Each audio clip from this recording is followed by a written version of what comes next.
ยุคเช้าก็บ่ได้มาเกี่ยวซอยติมือมันบ่ได้เอาลานเสือมือปะเกี้ยว เฮ็ดเนื้อให้ไปยาบ่ได้ตีหมู่มัดตีน่ะเฮ็ดได้ตีเลยมันก็ได้เปรียบเพิ่นนะติ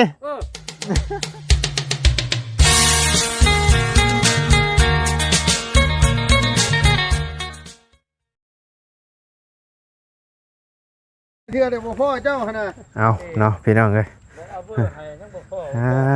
โธ่เข้ามาหาประตูเพิ่น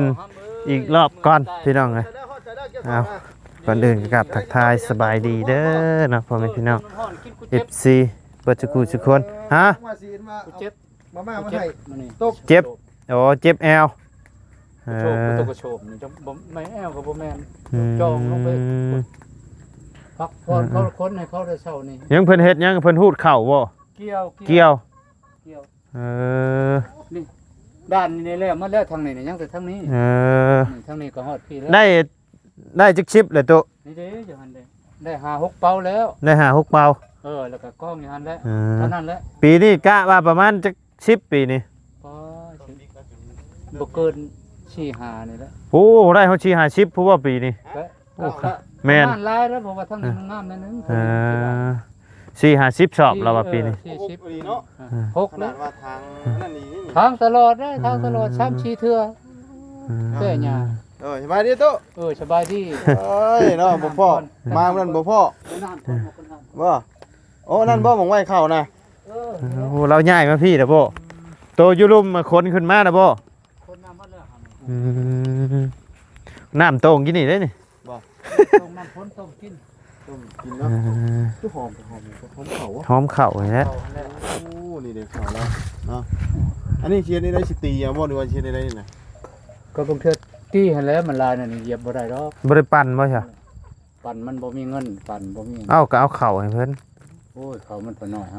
ลำพังเข่าสิกินนี่มันปั่นให้มูดบ่เด้อ10ถอด1 10ถอด1บ่10ถอด1อยู่บ้านวัดเช้าได20ถอด1แน่นี่10ถอด1นี่ผมมีแต่ของแอร์ตัวเดียวอันจับปั่นอยู่บ้านวัดเช้าถอด1ว่าได้มันอันเข่ามันหน่อยดิแล้วเข่าหน่อยเราจะเป็นตีเอานี่กองปลานี้ผลก็บ่ห้ำในเฮ็ดอันนี้เอาสละเล็กละน้อยหากได้ซำนี้บ่ซำนี้แล้วก็เอาเมื่อแล้วประมาณ5เป้า6เป้านี่แหละอันเจ้าเอาไว้นี่กระต๊อบนั่นตีเบิดบ่ตีแล้วได้ตัวนั้นแล้ว5เป้า6เป้าหวาได้แต่5เป้า6เป้าลุงบ่เท่านั้นแหละมันอ๋อจนเต็มเถียงน้อยโดยเต็มในเถียงน้อยมันบ่งามตัวนั้นคันซ้ำนี่แค่นั้นนี่ยังงามนิดนึงนั่นนี่ทางนี้มันงามทางนี้บ่งามนี่หมดแล้วโอ้เราได้ไก่มาเลี้ยงไงเนาะไก่พ่อเฒ่าไปเย้ามาหมอเย้าได้พ่อเฒ่าได้พ่อเฒ่าเกี่ยวอยู่ลุ่มน่ะแม่เฒ่ากับน้องชายลูกเราเอาเมียเจ้าเด้เมียข่อยมันเฮ็ดบ่ได้แล้วมัน5เดือน6เดือนโอ้ท้องใหญ่แล้วเราอยู่นี่บ่เด่นบ่เมื่อแล้วมากินข้าวเอาบ่ได้นอนพี่บ่ซั่นเด่นบ่นอนบ่ได้หามื้อมันหัวนี่ก็บ่อยากให้มันนอนนั่นแหละฝนตกแล้วหัวเลยนอนบ่ได้จักปีนี่หัวก็นอนนำกันนี่นะเฮ็ดได้ซะบ่เฮาบ่อยากให้ผู้อื่นทุกข์เฮาทุกข์ต่างกันก่อน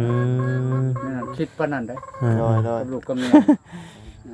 แต่ว่ากลับคืนดีกันได้เนาะดีแล้วเป็นหยังมันคนพังคนเป่าข่าวเด็กน้อยมันจังนี่นั่นมัวนี่นั่นจะโอนเอ็นไปใจบ่ทุกเที่ยงกันเดียวเฮาก็บ่ว่าหยังปะไปบ่ชุมเฒ่าแก่ทุมผู้เฒ่าแม่เฒ่าว่าปะเบิ่งก่อนอยู่เบิ่งไปมันนั่นซื่อๆบัดทีหลังก็ว่าเฮาอยากหายลาวมันบ่อยากหายจักเขาอยากหายไปจังค่อยคือบ่มีไปจังมันบ่แม่นอยากหายผู้นั้นว่าโอ้มึงนี่เอาผู้เฒ่าแท้จะโอ้มึงคนนมน้อยๆมึงเอาผู้เฒ่ามันก็ไปแหละนะบ่ได้ก็ว่าบ่นั้นก็ว่าเนาะมื้อนั้นน่ะเบาลาวสตูดิโอมาโดยมาได้มาอีกแล้วบ่มาได้เบาลาวสตูดิโอกับเบาช่างโนลืมบ้าจะบ่จื้อเฮาอีกเจ้าได้มาแม่นโอ้ยเบาไล่พะลุยแม่นโดยโอ้ยเนาะจื้อแต่เว้าลาวสตูดิโอเนาะชื่อคักหมอนั่นโดย ว่าเสียนมมาให้กินอยู่เราบ่จื้อ เอาคืน บ่ ซะ บ่คืน ข่าวแล้วเนาะได้สนิท แล้วเฮาบ่รู้ หน่อย ไปฮอดใช้ เกี่ยวบ่ได้เกี่ยวบ่ได้เนาะ หกก็ดีเนาะ เราบ่ได้พูดเนาะเนาะ โอ้ยพูดบ่ว่า อ่ะตู้อ่ะนมเด้อ ขอโทษ หน่อยเอาไว้บำรุงลูก แม่นละพอแน่แล้วก็จะให้ผู้นั้นแน่บำรุงลูกในท้องนะ นั่นกันนั่นแล้วเอาไว้บำรุงลูกในท้องเด้ คลอดได้หนึ่งเนาะ ใช่ ดอกคลอดได้ ค แล้ ล ว อดได้คลอดแล้วคลอดแล้วได้สิเขาเป็นเดือนแล้ว ผู้หญิงผู้ชายนี่ ผู้หญิง เบิ่งลงเบิ่งพุ่นกันเด้อข่อยเด้อ ไป อืมหน่อย เกี่ยวฮอดใส่ได้นี่เบิดแต่ว่า มาแล้วทางนี้เริ่มทางนี้อีกนี่เขาพบว่า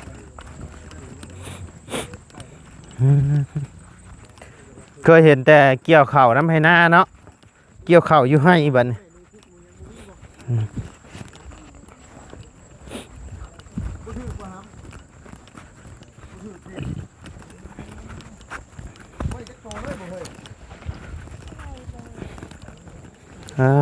โถ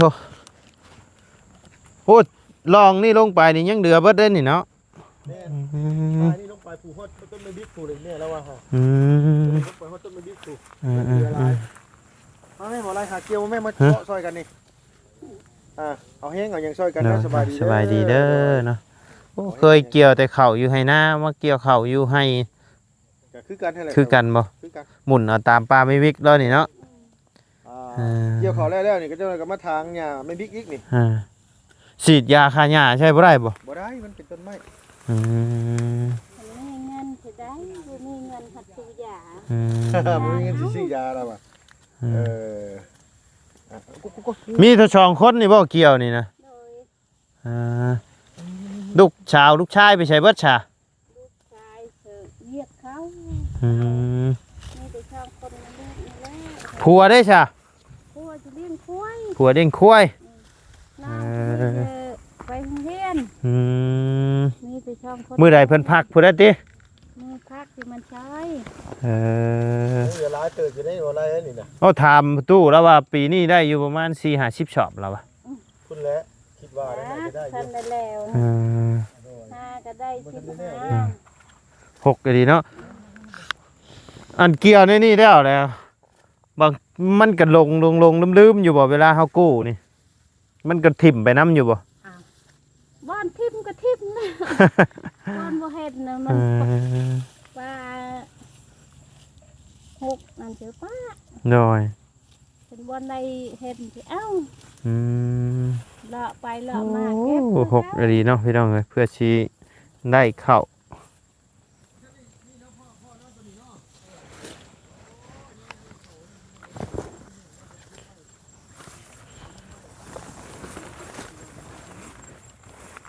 เฮ็ดแต่ละปีนี่ได้จักชอบนี่ ปีกายนี่ได้30 ปีกายนี่ได้30เฮ็ดอยู่หม่องนี่บ่ บ่บอนอื่น เฮ็ดอยู่บ่อนอื่น นี่แหละเฮ็ดโอ้อันนี้หาสิเฮ็ดปีนี้บ่ อืม นี่ยังฮู้จะได้ก็ทันแล้ว เฮ็ดแต่หม่องเดียวนี่บ่ เออ อืม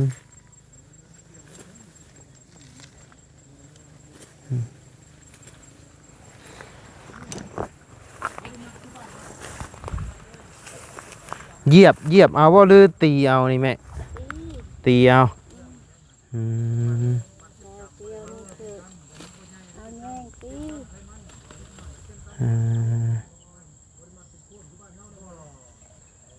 อู้เนาะหมุนเอาตามป่าดีกะว่าจักมือสิแล้วนี่ โอ้ยบ่ฮู้จัก ไปเรื่อยๆเนาะ เฮ็ดต อื ลาด ม ผู้มือนี่นั่นแหละ อืม ฮู้ฮอด เพราะว่าตอนบ่ไล่มาตอนนั้นเพิ่นเกี่ยวอยู่เจนั่นพี่น้อง เออ อ่า ได้15ตัวนั้น ได้15ชอบอืม ตัวนี้ยังฮู้ยังทันหมด เข่าก็งามอยู่เนาะเข่าก็เนาะแต่มันหกพี่น้องอืมแต่เฮ็ดแต่ละปีก็งามแน่นี่บ่ โอ้ยบางเทื่อก็งามบางเทื่อบ่งามนะ อ่า นี่ก็ได้คนอย่างนี้ใครหน่อยนึง เออ บ่งาม อืม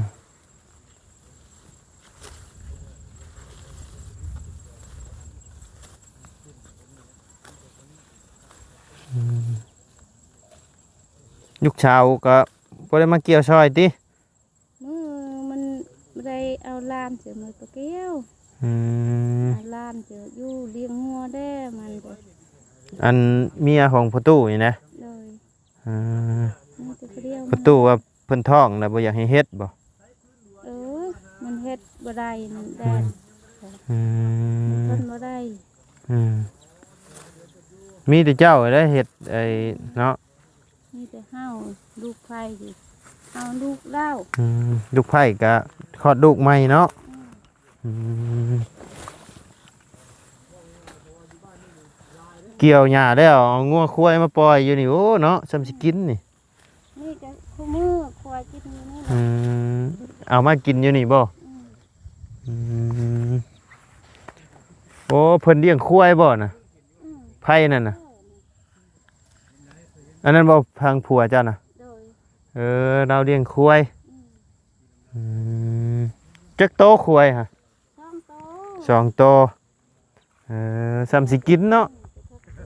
อืมเดี๋ยวขึ้นไปหาทั้งประตูเพิ่นก่อนจ้ะพี่น้องเอ้ยโธ่โอ้ยมื่นแฮะโธ่ ย่านได้มันย่านปืนแก๊ปปืนถุงเมืองมันย่านปืนเอาตัวกล้ามันบ่ย่านมันเป็นลูกเดียวเนาะลบได้เนาะแล้วมันเป็นอะไรปืนแก๊ปมันย่านนะ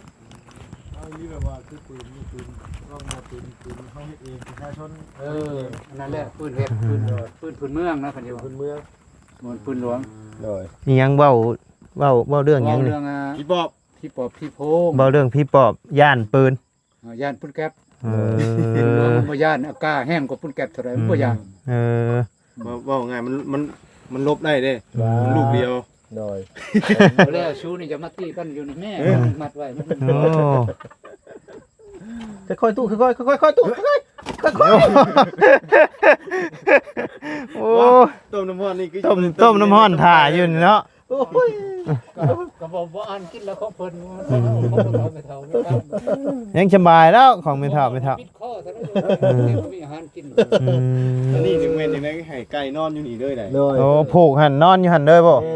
นอน อัน นี่ นี้เขาเอิ้นว่าชุมไก่ย่างไก่ คนก็อุกอยู่นี่ ทุกว่า ก็อุกได้เพิ่นเอาไก่มาอยู่นี่ มันเป็นได้ได ตัวจนค่อยบ่ฮับแล้ว โดยจนมันเหี่ยว เอ้า เป็นปีสังตัวให้มันไต่ขึ้นในเฮานอนนั่น อ่าๆ มันก็กัดเฮาเลยให้ไก่เป็ดมันก็ให้ร้ายเลย โดย นี่แบบนี้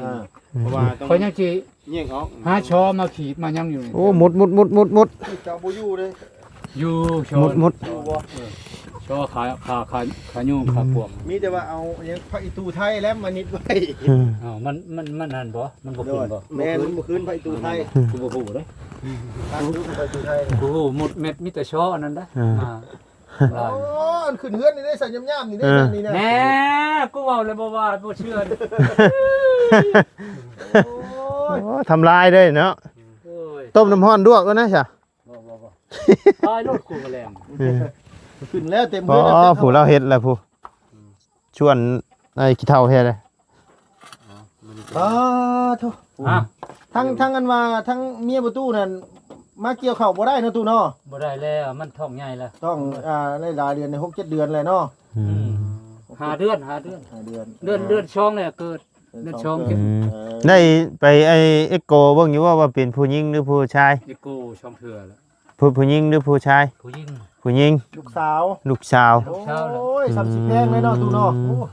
โอ้ยเป็นยิงนี่พี่น้องเอ้ยบ่แม่นต้องเว้าดอกโอ้ย ต้ ขี้ อง อ่อน มือนะกูนี่ โดย คันผู้ชายนึงกูจะช่างกูยันมันกินยาบ้าใหญ่ ช่างกันยัง ผู้หญิงนี่ดมคือกับผู้ชายอยากตั้ง ช่างไว้ก่อนแล้วท่านเกิดกูช่างไว้ก่อน มันหลายบ่มันอาละวาดหลายบ่นี่เนาะให้ไปเบิ่งเมทัลเกี่ยวข้าวก่อน เลย มื้อนี้เนี่ยหยุดบ่มื้อนี้น่ะ หยุดแล้วโปรเจ็ด เอ เจ็ด อ กระโชกอยู่ เจ็บกระโชก โชกจองลงผุนจองขึ้นมา ทั้งพี่น้องทั้งกันว่าอยู่บ้านพุ่นได้โทรมาเล่นมาแอนอยู่ว่าตุ โอ้ยโทรศัพท์ตัวนั้นมันเฮียแล้วเขาเลยบ่ฮู้เพศถูกช้ำแล้ว เบอร์ก็บ่ได้เอาไว้กันไว้ครับ บ่ มีแต่เบอร์เพจน่ะมันฮู้ โดย บักอันคำดีใจดีน่ะ โดย บักน้องชายน่ะมันมานำเอาเมื่อมากินกับมันแหละ เอ มัน อ เห็นทั้งชู้อันนั้นนั่นแหละมัน โดย เพิ่นมานำเทื่อหนึงน่ะบ่ มันนำเอาเมื่อแล้ว เออ มันเห็นทั้งชู้อันนั้นสัมภาษณ์นี่มันเบิ่งอยู่พุ่น เอ กู อ จากแต่ปี73จากบ้านนั่น ๆ บ่ได้เมื่อเลย เขาว่ากูตายแล้วเขาแจกเขาแล้วกูเมื่อหัน น้อย เขาก็แป้งขึ้นอีก เขาแจกข้าวหาแล้ว โอ้ย โดย ผู้เฒ่าผู้แก่เขาว่าโอ้ยบักบุญเลยกูพวกกูแจกข้าวแจกหยังหมดแล้วมึงบ่ทันตายเนาะว่าแม่น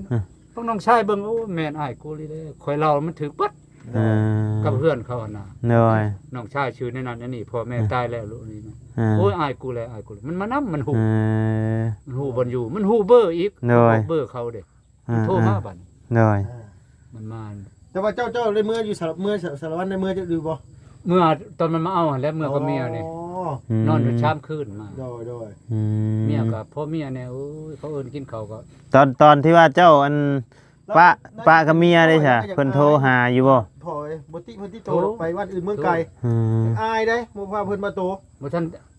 บ่แต่นั้นมามันบ่ได้โทรมายังว่าโทรศัพท์กูเสียเพจ อื กูเสียตัวนี้ ม มันบ่ฮู้เพจแล้วเด้นี่ อืม เอาสุมใช้แม่ไฟนี่มันบ่นี่ได้นี่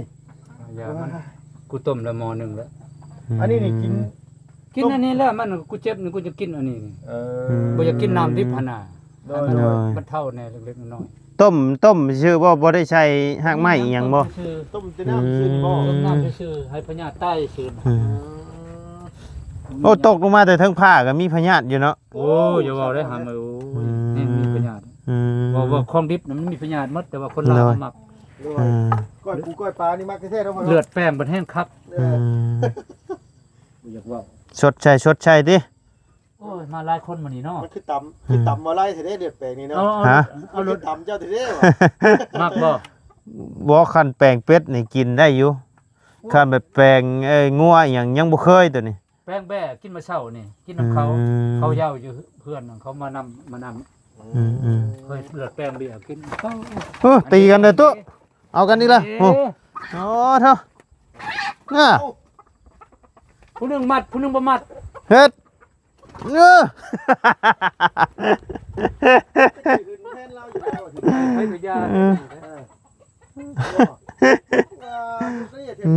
บ่ได้ตีหมู่มัดมัดตีน่ะเฮ็ดได้ตีเลย เออมันก็ได้เปรียบเพิ่นนะติ เออตีพลังกูชนะแล้วน่ะมัดมันมือมันมัดมือ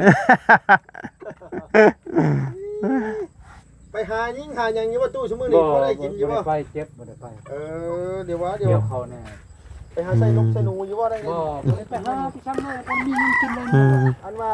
บ่ได้ไปหาหยังเลยติ เป็นหมากสิกับบ่ได้มีหนูบ่ได้ บ่ มีหยังบ่ กูก็เงิดมันดับเพิ่นละบ่กูก็เรียบเบิ่งอยู่ เป็นน้ำเฮาฉีดฉีดยาลายแน่นะ บ่เห็นกิน อืม ไปตู้อ่อนนี่มันดูคักแท้ เอาไหมลุง เอาไหมเอาไหม เอาได้บ่นี่ เอาโลดกู้หวานซื่อๆนี่เอาโลดเอาโลดก็ได้ลกเอาก็ได้ บ่เอานี่เอาเมื่อสิแกงหนูลุง เอา พ่อในทางนี่โอ้ชื่อหนูไปแกง เอาโลดฮับเป็นงาเป็นโลดนะมันลายอยู่แถวนั้นกูก็ปลูกกูอีก เอากันเด้อลุงเด้อ ธรรมชาติดีดอกพี่น้อง โอ้ เอ้ย ใส่ได้หลายเด้อนี่ เอาโลดเอาโลด อันอยู่ฝั่งท้ายนี่กินก็กระปุ้นเป็นบ่อะไร แล้วหน่อย แม่ นี่ น มันมากนี่มันหล่นมานี่พี่นาแห้ง แตกขึ้นมา แต เนี่ย กอีกนี่ ใส่แกงเฮ็ดเด้ แกงหนูแกง พุ่น หนูนะ พุ่นก็มันแตกแล้วพุ่นแถวนั้นมันแตกมันเหี่ยไปแล้วเอาโลดเอาโลด พอ พอเอา หอม กูเมื่อยกินเลยจนเปิดเลยกู ใส่แกงปลาคอใหญ่เนาะตู้เนาะ โอ้ หาอยู่ มีบ่พ่อมีบ่ปลาคอใหญ่ทั้งนี่ก็มีเขื่อนบ่ มันก็มีแล้วอยู่เชยอยู่อันนี้อยู่ห้วยนั่นนี่ นี่เนาะ มันน่ะบ่มีปัญญามันนี่น้องเขานี่ นี่น้องชะนี่ เพิ่นให้บ่เพิ่นให้บ่ ยิงเอา ห่วยรักแล้วหมอนี่ไปเฮ็ดให้เพิ่นเห็นก็บ่ได้ ใส่ ตู้ยิงเอาได้เอาได้ มันขึ้นมาน้ำหองน้ำย่างสิมา โดย จอบยิงเอาแล้ว เนี่ยน้อยนี่น้ำใสมันพูดิก็โอ้ยปืนแก๊ปน้ำเมาย่ำเมาเด้อ บ่ทันมีเดี๋ยวนี้บ่ขึ้นเด้ บ่ขึ้นบ่ น้ำขุ่น ยังขุ่นอยู่ มึงเดินหาน้ำบกน้ำแห้งน้ำใสคือมึงว่าหั่น โอ้คัก สิ โค โห ตร ดๆนี่โปโลขึ้นโลด โดย กูได้กินหลายตัวแล้วอยู่นี่จำแขนป่งแขน ระวังเด้อเพิ่นเบิ่งคลิปนี่เพิ่นฮู้ว่าเจ้าไปลักฮะ เอ้าตีทางในรถตู้เนาะ บ่ได้แม่นอยู่นี่เออ ฮะบ่แม่นอยู่นี่บ่เออ พูนห่วยนั่น เออไปห้วยนั่นพุ่นเนาะเออบ่แม่นน้องนี่เนาะ โอ้ เอ บ่แซ่บ อ ป้า ติในน้องมันบ่แซ่บกิน โดย ข้าว โดย น้ำไหลพุ่นมันแซ่บ คิดว่าอยู่หนองนี่ อันยังเครื่องหนึงได้จักสอบไปตู้ขออนุญาตถามเลยขออนุญาตถามเลย ประมาณ6นี่แหละ เออ ใช้มีตู้แล้วว่า15ใช่ 15บ่ บ่ว่า จะทำได้เลย แม่น กันก็สิแม่นเนาะกูเห็นแต่6เป่ากูเห็น อยากเอาเมื่อเนี่ยกูบ่ฮู้แล้วกู โด เอย อ มันบ่ได้คู่มือไปเลย ตีก็ตีป้าเอากล้องชมพูนกูนี้โลด โด อื ย ม เขาก็ให้จังกูก็เห็นได้มัน ตีเลยบ่ตีเลยบ่ ตีแล้วตัวนี้ตีทั้งเรื่องนี้ตีเอาตีอยู่ลุมพลอยู่เทียงตอนนั้นพล ตีอยู่ฝั่ง เพิ่น นั้ จั น ง เนาะ เพิ่นยังว่าได้15จะประทานบ่ เอา ประมาณนั้น เธอถามมื้อนึงบ่ ถามแล้วว่า15แล้วว่ะ เอาได้ ประมาณนั้นแท้เฮาน่ะ 45แล้วเนาะ เนาะ เอ้ามัน เฟื่องนั้นนี่ก็สิลายเติม เบื้องนี่ก็ไล่เติบเด้ โดย อ่า ก็สิได้อยู่ประมาณอยู่3-40พุ่นเนาะปีนี้เนาะ ชั่วโมงนั้นแหละ โดยก็สิคุ้มอยู่แล้วครับว่า เฮาเอา60นี่บ่สิบ่ฮอด หอมเลยค่ะ คันได้ ให้กุ้มนี่บ่กุ้มได้หำเว้ยคนหลาย คนหลายจะเขา10ปลายพุ่นเฮือน สิปลายคน เก่าคน 9คน ให้เขา10ปลายอย่าเขา โอเคสำหรับพ่อแม่พี่น้องสำหรับคลิปนี้ทางบ่ได้ก็สิได้ขอจบคลิปปิดคลิปลงไว้เพียงสำนี้ก่อนพี่น้องนะขอบคุญขอบคุณพ่อแม่พี่น้องและ FC เบิร์ดทุกคู่ทุกคนเนาะที่เข้ามาติดตามนะครับชมทั้งสองบ่ได้เนาะสำหรับคลิปนี้ลำลาแล้วพี่น้องสบายดี